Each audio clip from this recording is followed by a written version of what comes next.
individuals, we are here in City College. This is my group.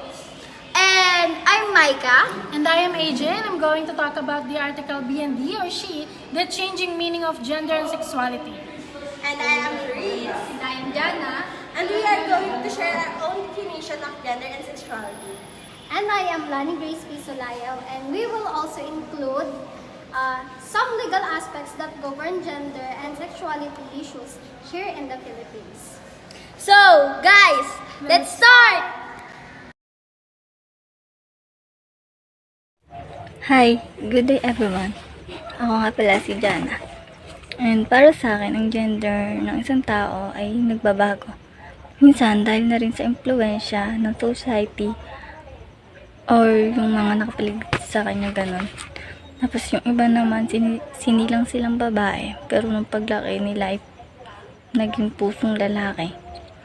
Makikita mo ang gender ng isang tao kapag nakikita mo kung ano ang mga hilig niyang gawin o yung mga gusto niyang suotin, ganon. Sa panahon ngayon, marami ng gender. Tulad ng babae, lalaki, bakla or bading, tomboy, at meron na rin mga bisexual. Kaya nung bago ang gender ng isang tao dahil mas nafe-feel nila na mas better sila kapag ganun sila. Yun lang. Hello everyone, my name is Lorenzo and I am here to discuss the sexuality. A natural and healthy part of life from birth to death. Also, about our sexual feelings, thoughts, attraction, and behaviors. It also refers to a person's capacity for sexual feelings and their emotional and sexual attraction to a particular sex or sex, female or male. This component includes masturbation, kissing, touching, fantasy, and intercourse. That's all. Thank you.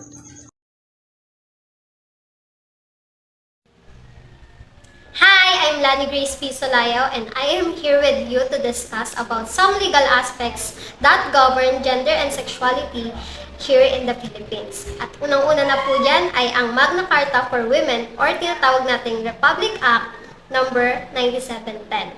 Ito po ay isang batas na pumapatungkol sa pagbibigay ng karapatan or proteksyon sa mga kababaihan laban sa iba't ibang uri ng karahasan. Ilan sa mga benepisyo ng batas na ito ay ang bigyan ng proteksyon ang mga kababaihan sa lahat ng uri ng karahasan, patas na karapatan sa edukasyon, pagkamit ng scholarship, pagbibigay proteksyon laban sa karahasan sa media, at karapatan na matrato ng tama at makapili ng sport na gusto niya, at panghuli kung ikaw naman po ay isang babae na nagtatrabaho at ikaw ay sumasailalim sa isang medical na operasyon tulad ng pagbubuntis o gynecological na mga sakit, maaari ka mag-apply ng 2 months leave at sa 2 months leave na yon ay makakatanggap ka pa rin ng karapatang sahod. Ayan po ang una nating example na legal aspect dito sa Pilipinas. Pangalawa po ay RA 6725. Dito naman po sa batas na ito, binibigyan naman po ng importansya ang kababaihan na nagtatrabaho at sinasabi sa batas na ito na hindi dapat ma-discriminate ang isang babae ng kanyang employer dahil lamang sa kanyang kasarian. At narito po ang ilang halimbawa ng paglabag sa RA 6725. Una po, payment of a lesser compensation. Kung mas maliit ang natatanggap mong sahod compared sa mga katrabaho mong lalaki, na same lang naman kayo ng ginagawa, that is considered against RA 6725.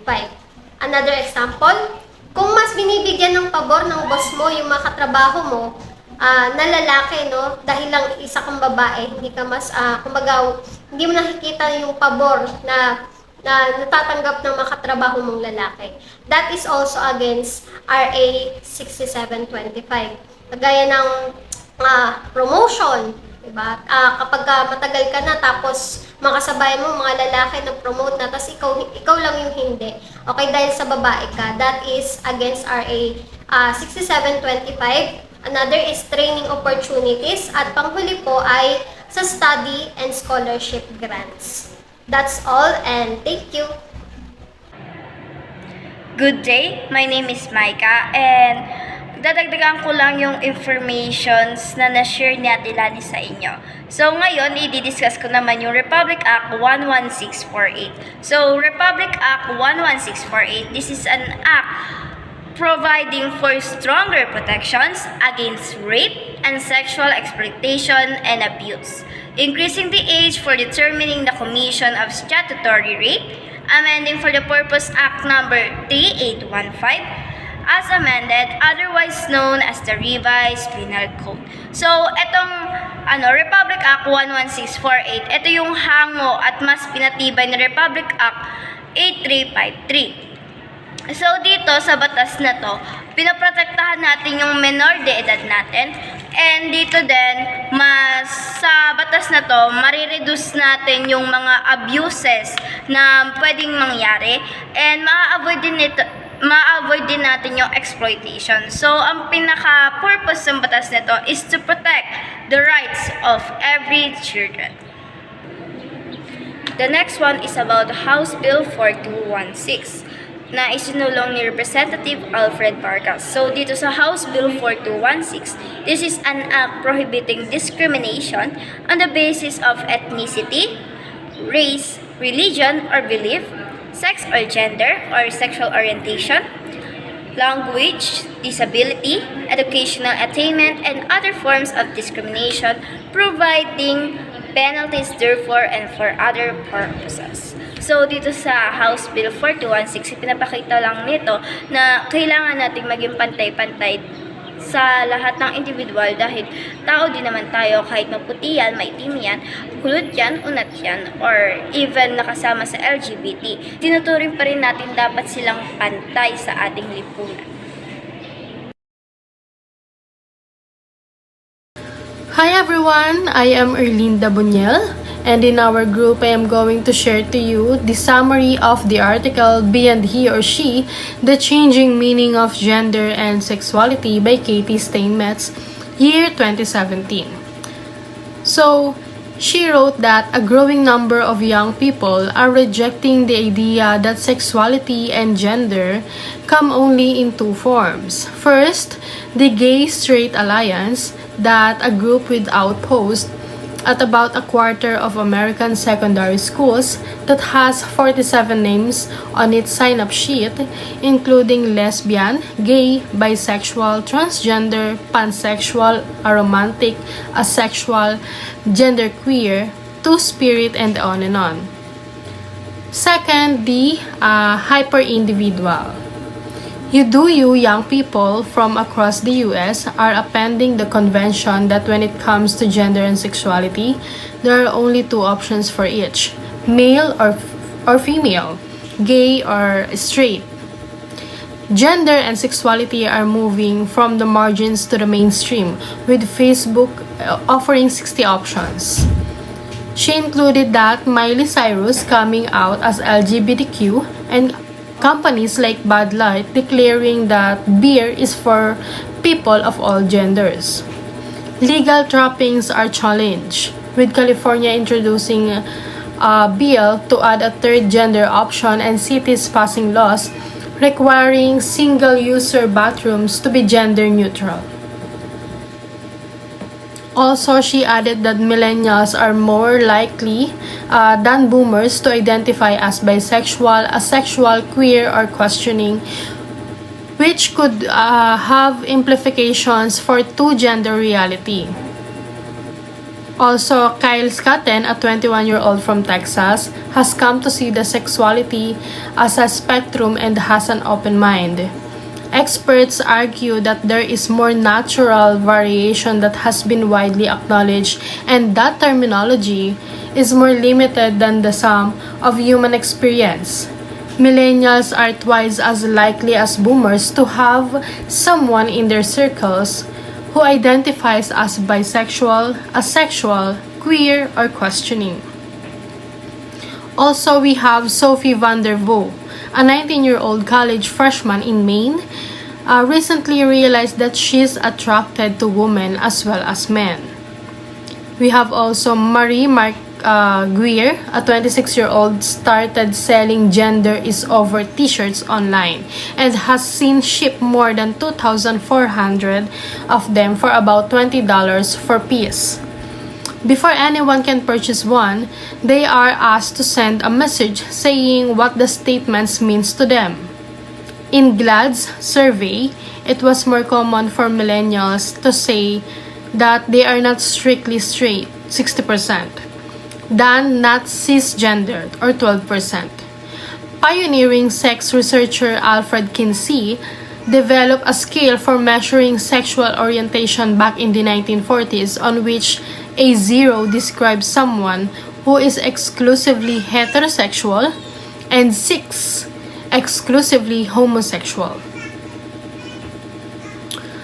Also, we have the rise of the homosexual as a distinct minority had a policing effect, and Rich Savin Williams is researching the population of straight with a bit of gayness and estimates that 15% of women and 5% of men fall in this category.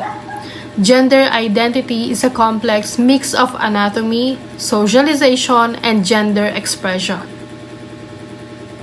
Also, Miss Katie Steinmetz added that Miley Cyrus rejects comments about her gender identity. The celebrity singer Miley Cyrus. We also have Nick Take. Started the first summer camp for transgender youth, and labels such as genderqueer, non-binary, gender variant, and agender are important for self-discovery. We also have Miguel Johnson, a 16-year-old high school sophomore who identifies as gender fluid, has been bullied at school, and who has had argue for the existence of their gender. Others who have identified they prescribe as fluid or changeable say to push back even comes from some older gay and transgender people who have long fought for equality. LGBTQ students are increased risk for violence and attempted suicide, and over 1/3 of LGBTQ students reported being physically harassed at school. The more people come out, the more others may be emboldened to think beyond what they have been told about who they ought to be and how they can express it. Miss Katie Steinmetz also added these people. Mason, a high school senior in Park City, Utah, is telling a story about when she came out to her mother as bisexual at 16 years old. She is interrupted by another student and her mother, who asked for a copy of a sign, and Mason had laid out to designate the area as a safe space for people of all identities. We have also Grace, a 17-year-old bisexual high school senior high school, believes that one's gender or sexuality can change over a lifetime. We also have Kyle, 19, from Orono, Maine. We have Sophie, 28, from Brooklyn, Rowan, 18, from Bruceville, Miguel, 16, from St. Joseph, and Casey, 18, all identify as gender fluid. Last, they have worked to get a non-binary slot added to their school's homecoming court and find acceptance from their peers. So that's the summary of the article Beyond He or She, The Changing Meaning of Gender and Sexuality by Katie Steinmetz, year 2017. Thank you for watching!